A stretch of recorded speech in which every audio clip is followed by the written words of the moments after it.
সরকার প্রথম থেকেই ছাত্রছাত্রীদের যৌক্তিক দাবি অস্বীকার করে নিষ্ঠুরভাবে দমন করতে প্রচেষ্টা চালিয়ে দেশকে ও নৈরাজ্যের দিকে নিয়ে যাচ্ছে।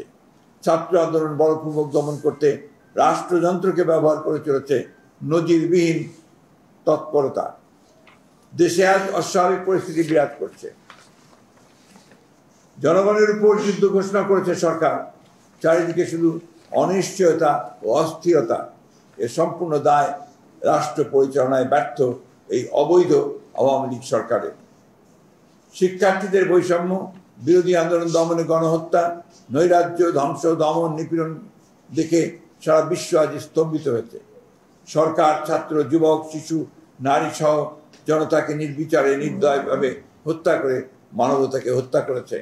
সরকারের মানবতা বিরোধী সন্ত্রাসী কর্মকাণ্ডের বিরুদ্ধে বিশ্ব বিবেক জাগ্রত হয়েছে। দেশ বিদেশে সরকার ধিক্কৃত ও ঘৃণিত হয়েছে।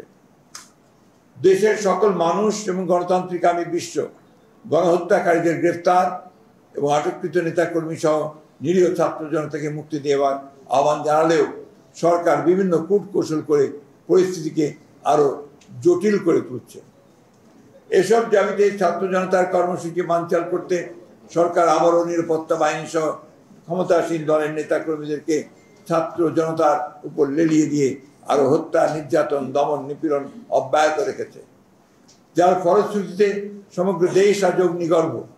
শহর থেকে গ্রাম পর্যন্ত সকল জনপদ ছাত্র জনতার বিক্ষোভে বিদ্রোহে মুখরিত।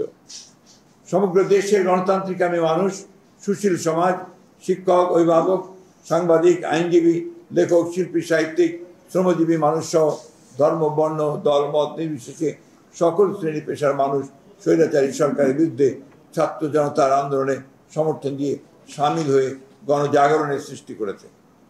গড়ে উঠেছে অভাবনীয় জাতীয় ঐক্য, জনগণের ঐক্য। সমগ্র দেশ আজ গণহত্যাকারী সরকারের বিরুদ্ধে একাট্টা। প্রিয় সাংবাদিক বন্ধুগণ, বাংলাদেশ জাতীয়তাবাদী দল বিএনপি বৈষম্য বিরোধী ছাত্র আন্দোলনের তথা আপামর জনসাধারণ উত্থাপিত এক দফা ঘোষণাপত্রের সাথে সম্পূর্ণ একাত্মতা ঘোষণা করছে। বিএনপি জাতির এই চরমক্রান্তি লগ্নে দেশ ও জাতির বৃহত্তর স্বার্থে গণতন্ত্র প্রিয় আপামর জনসাধারণ এবং বিএনপি অঙ্গ সহযোগী সংগঠনের সমস্ত নেতা কর্মী, সমর্থক, শুভনাধ্যায়ীদের প্রতি রাজপথে নেমে এসে জনতার সঙ্গে একাত্ম হয়ে গণহত্যাকারী স্বৈরাচারী সরকারের পতন ত্বরান্বিত করতে অসহযোগ আন্দোলন সফল করার আহ্বান জানাচ্ছে।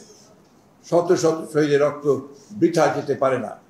ইনশাআল্লাহ ছাত্র জনতার বিজয় অবশ্যম্ভাবী। প্রিয় সাংবাদিক ভাই ও বোনেরা, তীব্র গণ আন্দোলনে পতন অবশ্যম্ভাবী জেনে আওয়ামী লীগ আবার সংঘাত সন্ত্রাসের আশ্রয় নিয়েছে। গত রাতে ঢাকা, চট্টগ্রাম সহ দেশের বিভিন্ন স্থানে তারা সন্ত্রাস সৃষ্টি করেছে।